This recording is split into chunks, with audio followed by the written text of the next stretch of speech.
Congolaises, Congolais, chers compatriotes, la date historique du 30 juin 1960, profondément ancrée dans nos cœurs, marque l'accession de notre pays, la République démocratique du Congo, à la souveraineté nationale et internationale.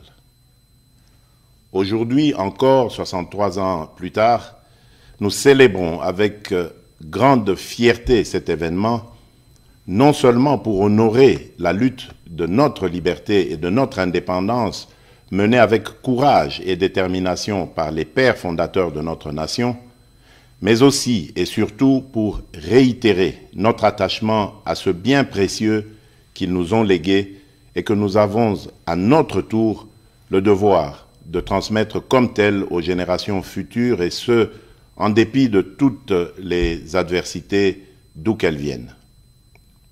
En effet, dès le lendemain de son accession à la souveraineté nationale et internationale, notre peuple a dû surmonter plusieurs décennies de violences entretenues et voulues, démontrant ainsi sa capacité collective à demeurer résilient en tant que nation.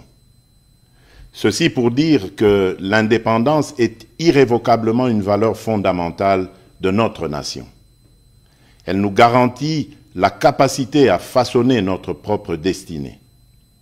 Elle est une quête incessante de liberté, de dignité, de justice et de souveraineté.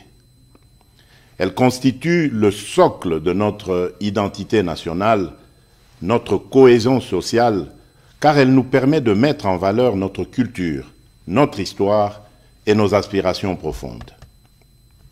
Il est vrai que cette année, la célébration de notre indépendance est teintée de tristesse car notre intégrité territoriale est menacée par une force d'occupation étrangère. Certains de nos compatriotes en ce moment précis à l'Est ne peuvent pas jouir de cette liberté que nous célébrons parce que victimes de l'oppression des agresseurs. Je tiens à leur exprimer toute notre compassion et à les assurer de notre détermination à œuvrer sans relâche pour leur libération certaine.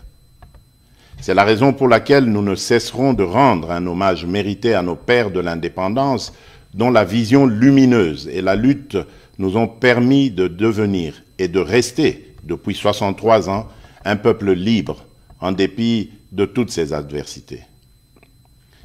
Mes chers compatriotes, au défi permanent de la préservation de la liberté chèrement acquise, nous devons inlassablement associer celui de la poursuite de la noble et grandiose œuvre qu'est la bataille pour le développement économique et social de notre pays, de manière à mériter ainsi le rêve et les sacrifices consentis par nos pères de l'indépendance.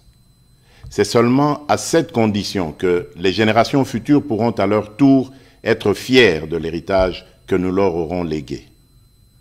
Cependant, laissez-moi vous dire que j'ai pleinement conscience de votre perplexité au regard de la baisse du pouvoir d'achat, surtout celui des plus démunis, dont les conséquences, bien que prévisibles sur le panier de la ménagère, se veulent pour certains difficilement surmontables. Les performances enregistrées au niveau des recettes intérieures, grâce à une évolution favorable des prix de produits de base et à la numérisation du processus de recouvrement, n'ont pas été suffisamment ressentis à cause du contexte économique mondial et de la situation sécuritaire à l'est de notre pays. En effet, l'enlisement de la guerre en Ukraine, d'une part, a occasionné la hausse des prix mondiaux des commodités et des matières premières, de l'énergie et des produits de première nécessité, entraînant ainsi des pressions inflationnistes dans le pays et même au sein des économies les plus robustes du monde. Et d'autre part, la guerre à l'est du pays a provoqué une augmentation significative du volume des dépenses exceptionnelles dans le domaine de la sécurité en vue de garantir notre intégrité territoriale. Cependant, les perspectives à court et moyen terme demeurent favorables et stables. En effet, les prévisions du Fonds monétaire international pour 2023 sont de l'ordre de 8%, de 7,2% pour 2024 et de 7,5% pour 2025. C'est ainsi que je voudrais vous rassurer que l'amélioration des conditions de vie de mes concitoyens demeure au cœur de mes priorités quotidiennes. J'ai assigné au gouvernement de la République, sous l'autorité du Premier ministre et à la Banque centrale du Congo, la tâche particulière d'accentuer les efforts de stabilisation des paramètres macroéconomiques en vue de limiter au maximum les effets néfastes sur le panier de la ménagère, d'améliorer la gouvernance publique dans ces secteurs et de répondre autant que possible aux aspirations légitimes du plus grand nombre d'entre nous. Mes très chers compatriotes, au choc sus évoqué et que le gouvernement s'est ardemment employé à amortir, se sont ajoutées les menaces persistantes à notre intégrité territoriale et à la sécurité de nos populations et de leurs biens. En effet, le climat d'insécurité qui prévaut dans certains espaces de notre territoire national perturbe fortement la poursuite harmonieuse des ambitions que nous revendiquons collectivement. Comme vous le savez, notre pays fait face depuis de nombreux mois dans sa partie orientale à une agression vile et barbare perpétrée par un voisin belliqueux, le Rwanda, au nom d'intérêts obscurs et ignobles. Au regard du danger que court le pays, il vous souviendra que j'avais lancé l'année passée un appel patriotique à notre jeunesse de s'enrôler dans les rangs des forces armées de la République démocratique du Congo et de la police nationale congolaise. Quelques mois après cet appel, nous avons été heureux de voir plusieurs dizaines de milliers de jeunes compatriotes y répondre favorablement. Ceux-ci comptent déjà parmi les renforts à l'effort de guerre livré par nos forces de défense et de sécurité, et nombreux se pressent chaque jour davantage auprès des centres de recrutement prévus à cet effet. À cette occasion, je salue la bravoure de notre peuple qui, meurtri dans sa chair, ne se résigne pas pour autant et ne cesse de défendre avec une énergie inouïe l'intégrité de notre territoire. Je salue également les forces de défense et de sécurité qui s'emploient sans ménagement à mettre l'ennemi hors d'état de nuire en vue de permettre un retour rapide de la paix et de la stabilité indispensable pour notre développement. Soyez convaincus que ce combat que nous livrons au quotidien pour sauvegarder notre souveraineté et notre intégrité, nous le poursuivrons sans désemparer jusqu'à la victoire finale. Telle est et sera notre mission. Maintenant que se confirme la montée en puissance de nos forces de défense et de sécurité, j'encourage une fois de plus le gouvernement de la République de continuer à maintenir cet effort pour que toute aventure belliqueuse sur la terre de nos ancêtres soit suicidaire pour quiconque la tenterait. C'est ici l'occasion d'exprimer notre entière solidarité à toutes nos sœurs et à tous nos frères des territoires occupés par les terroristes du M23, lesquels frères et sœurs vivent présentement dans des conditions d'extrême précarité et dont la situation humanitaire n'a cessé de se dégrader à cause de leur éloignement forcé de leur milieu d'origine et des exactions subies. Je tiens à les rassurer que les nouvelles mesures arrêtées par le gouvernement, en plus de celles déjà prises sur le plan social, dans le sens de soulager un tant soit peu leur situation, sont en voie d'être mises en œuvre.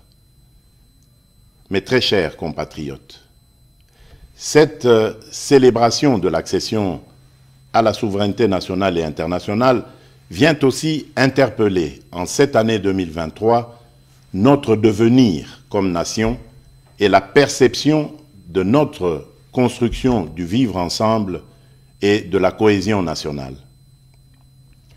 Elle est l'occasion pour nous de renouveler le chantier de l'unité nationale, de construire une société républicaine plus juste, solidaire et vivable pour toutes les composantes sociologiques et linguistiques, quelles qu'elles soient.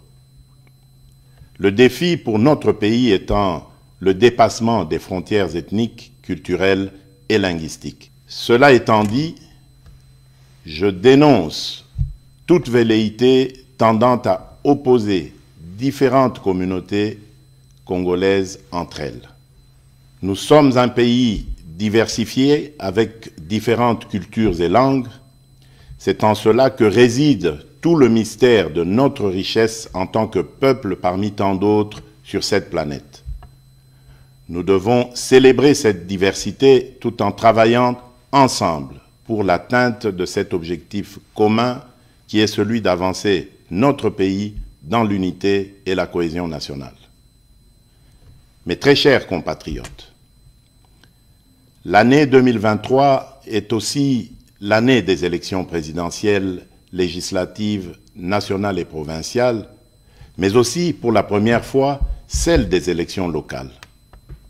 Ainsi, en dépit des différentes contraintes, j'invite instamment la CENI, comme je m'y suis engagé devant la nation, à poursuivre courageusement et sans relâche les efforts en cours en vue du respect des délais constitutionnels dans l'organisation rigoureuse des différents scrutins conformément aux standards internationaux.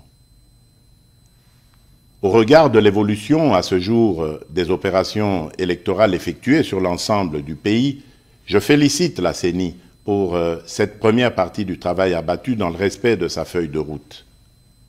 De même, je rappelle au gouvernement de la République de continuer à faire sa part, notamment en prenant toutes les mesures nécessaires pour mettre les moyens financiers à la disposition de la CENI en vue de la tenue des élections transparentes et crédibles dans le respect des délais constitutionnels. En effet, ces élections donneront l'occasion aux vrais dépositaires de la légitimité populaire, c'est-à-dire le peuple congolais, de choisir librement celles et ceux qui seront appelés à assumer, pendant une période, la noble charge de la conduite des affaires de la nation au plan national ou local, dans l'intérêt général. Je vous invite donc à aller vers les prochaines élections dans un climat apaisé et serein, en maintenant sans relâche la cohabitation harmonieuse qui nous a toujours caractérisés et qui fait réellement la force de notre nation. Nous devons absolument, pour cela, préserver dans notre beau pays l'unité, la cohésion sociale et la stabilité, nonobstant nos convictions et nos choix qui peuvent, bien entendu, être divergents. En ma qualité de garant de l'unité nationale et de la stabilité de notre pays, je continuerai à jouer pleinement mon rôle pour assurer ce climat de paix qui doit mener le pays sur la voie du développement durable. Mes chers compatriotes, en ce jour mémorable, le défi majeur reste celui d'associer les couches les plus démunies de notre population dans cette orbite du développement, gage d'une véritable indépendance. C'est le rôle assigné au programme de développement local des 145 territoires, le PDL 145T en sigle. Ce programme, destiné à promouvoir l'émergence des économies des territoires et à améliorer les conditions et cadres de vie des populations rurales à travers des investissements publics massifs, permettra non seulement de réduire rapidement la pauvreté et les inégalités spatiales dans notre pays dans le moyen terme, mais également favorisera une convergence rapide des revenus et des conditions de vie entre les populations rurales et celles des milieux urbains. Je me réjouis de vous informer que les 3 agences d'exécution, chacune en ce qui la concerne, ont prévu de commencer à livrer les infrastructures socio-économiques de développement à la base, que sont les centres de santé, les écoles primaires et les bâtiments administratifs, dès le courant du mois de juillet prochain. Mes très chers compatriotes, l'indépendance est un droit inaliénable que chaque nation doit défendre avec force et détermination, car c'est ce qui nous permet de protéger nos intérêts et notre avenir. C'est ainsi que, pour terminer, j'en appelle à la mobilisation générale de nos énergies et de nos intelligences, pour continuer à bâtir ensemble notre cher et beau pays, à préserver l'unité et la cohésion nationale, à protéger notre intégrité territoriale. Que Dieu bénisse la République démocratique du Congo et son peuple, Joyeuse fête de l'indépendance à toutes et à tous. Je vous remercie.